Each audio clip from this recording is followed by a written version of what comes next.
3 abortion clinics are in operation within South Carolina. We went to one of them on an abortion day. Those are the days abortion staff are present to perform surgical abortions or write a prescription for chemical abortion. We bring you a first-hand look at the work of the pro-life movement there and the challenges they face. Take a look.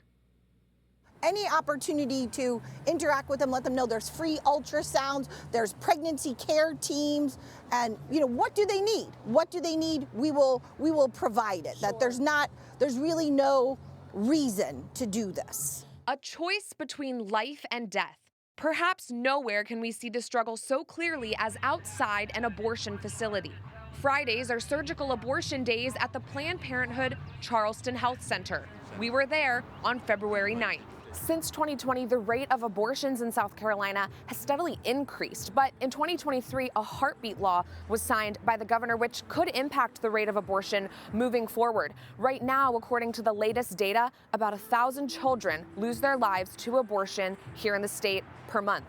Every week on Fridays, pro-lifers stand outside this Planned Parenthood and try to speak to the women who have scheduled appointments. The individuals who regularly pray and peacefully protest outside the clinic are involved in the local Catholic community in many ways. The thing about Charleston is it's a multitude of resources in pregnancy. 40 Days for Life, Sidewalk Advocates for Life, which I'm part of, and then we have a ministry of trying to get the abortion workers to quit. I'm the state life director in South Carolina for the Knights of Columbus. We have pregnancy care teams.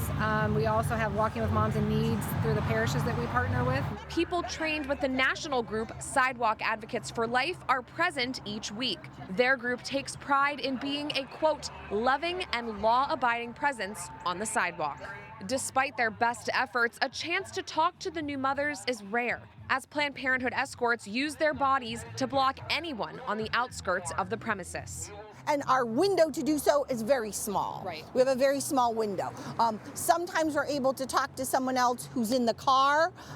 We also know from women previously that they do hear us inside. But it was clear to us while we were there that women who arrive at Planned Parenthood aren't always decided on having an abortion. In fact, we saw one woman think twice about heading into her scheduled appointment.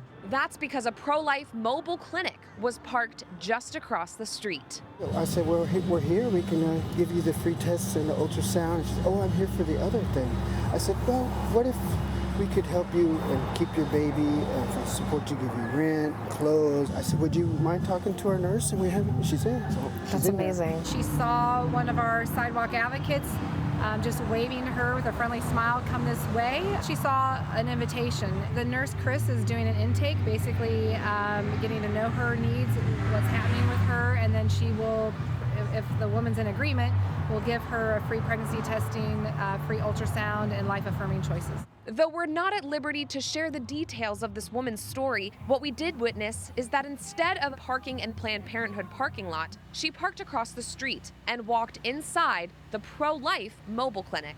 She stayed inside speaking with the registered nurse on board for about 20 minutes. And I actually told her, we would help her with adoption, and I even told her that my family would take her baby and my sons would raise her child for her. Those 20 minutes were quiet and filled with prayer. The sidewalk counselors clearly believe they're in a spiritual battle to save unborn souls who come into their vicinity.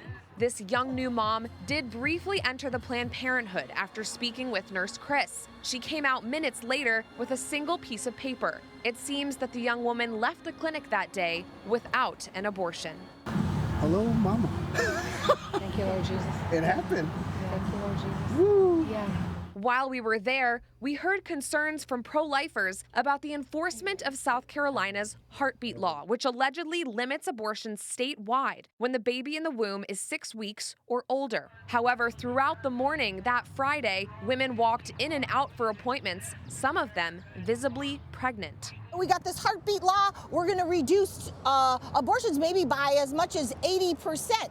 Hasn't happened. We've been car counting. We've been watching the traffic. While national pro-life groups like Susan B. Anthony Pro-Life America have commended South Carolina's governor and attorney general for enacting the heartbeat law, the local pro-life community in the state seems to have many unanswered questions. So you think it's pretty possible that this Planned Parenthood might be defying the law? I do. My background is a lawyer, so I say, great, it's a law, but where are the teeth? Is it a paper tiger? What are the consequences? Who's monitoring? Despite setbacks and uncertainties about enforcement of the law, these pro-lifers are determined to soften the hearts of these moms and the workers inside the Planned Parenthood. Alan Terry told us he even sends the workers flowers from time to time. Being here is all that matters, and to catch that one young lady, to help her, that one moment in her life to change something that she would regret forever.